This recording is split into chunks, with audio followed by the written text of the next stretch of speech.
En Israël, on voit souvent des offres d'emploi qui ont l'air incroyables, avec plein d'avantages, voiture, repas, téléphone. Mais qu'est-ce qui se cache vraiment derrière ces cadeaux de l'employeur? C'est justement ce qu'on va décrypter ensemble. Franchement, qui dirait non? Une voiture de fonction qui attend devant chez soi, des déjeuners payés par la boîte, le dernier smartphone, c'est souvent ça qui fait pencher la balance pour accepter un poste. Ça a l'air génial, mais il y a un détail crucial que beaucoup de gens ignorent. Et oui, attention car c'est là que ça se complique un peu.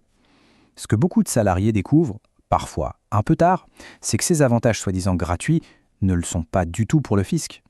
En fait, ils ont un coût, et ce coût est prélevé directement sur la fiche de paye. Alors, comment le fisc voit les choses exactement? Eh bien, il y a une sorte de règle d'or à connaître, et croyez-moi, elle change absolument toute la perspective. Et voilà, la définition qui change tout. Pour l'administration fiscale, un avantage en nature, ce n'est pas un cadeau. Pas du tout. C'est considéré comme un revenu. Et comme n'importe quel revenu, il est tout simplement ajouté au salaire de base avant le calcul des impôts.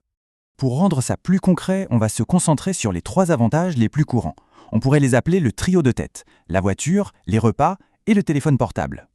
Allez, on commence par le plus gros morceau, celui qui a souvent le plus d'impact sur la fiche de paie, la voiture de société. C'est vraiment l'exemple parfait pour comprendre à quel point cette fiscalité peut être surprenante. Bon, alors comment c'est calculé? La formule est en fait très précise. La valeur imposable mensuelle de la voiture, c'est tout simple. On prend le prix de la voiture neuve et on le multiplie par 2,48%. C'est une règle fixe, ça ne change pas. Prenons un exemple chiffré, ce sera plus parlant. Disons un salaire de 10 000 shekels par mois et une voiture neuve qui coûte 100 000 shekels. Le calcul est rapide, 2,48% de 100 000, ça fait 2 480 shekels. Eh bien, ces 2 480 shekels sont ajoutés virtuellement au salaire. Le résultat, le salaire imposable n'est plus de 10 000, mais de 12 480 shekels. Et forcément, qui dit plus gros salaire imposable, dit plus d'impôts à payer chaque mois. Et pour les autres avantages, comment ça se passe? Pour les repas, le fisc est assez malin. L'imposition se fait toujours sur la valeur la plus élevée, que ce soit ce que l'entreprise paie réellement ou le prix affiché au restaurant. Pour le téléphone, c'est un peu différent. Si l'usage est aussi personnel, la moitié de la facture mensuelle est considérée comme un avantage, mais avec un plafond. On ne peut pas ajouter plus de 105 shekels au salaire imposable. Mais attendez, ce n'est pas tout. L'impôt sur le revenu n'est en fait que la première partie de l'histoire.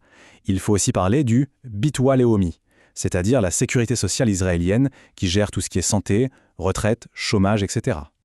Et là, la règle est sans appel. La voici, noir sur blanc. Aux yeux du Bitoa Leomi, tous ces avantages sont considérés comme des revenus. Point final. Au même titre que le salaire, il n'y a absolument aucune distinction. La conséquence, elle est donc assez logique. On paye aussi des cotisations sociales sur la valeur de la voiture, des repas et du téléphone.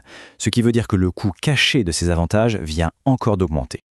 Alors au final, que faut-il retenir de tout ça pour ne pas avoir de mauvaises surprises sur sa fiche de paye? Faisons le point sur l'essentiel. Premièrement, et c'est le plus important, les avantages en nature comme la voiture, les repas, le téléphone sont du revenu imposable en Israël.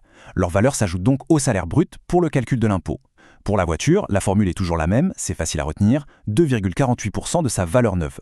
Et surtout, il ne faut jamais oublier que ces avantages sont aussi soumis aux cotisations de la sécurité sociale, le fameux Bitoa Leomi. Tout ça nous amène à une question de fond finalement. Le salaire réel qui arrive sur le compte en banque est-il vraiment celui qu'on imagine au départ? Après avoir vu tout ça, un petit coup d'œil attentif à sa fiche de paye pourrait bien réserver quelques surprises.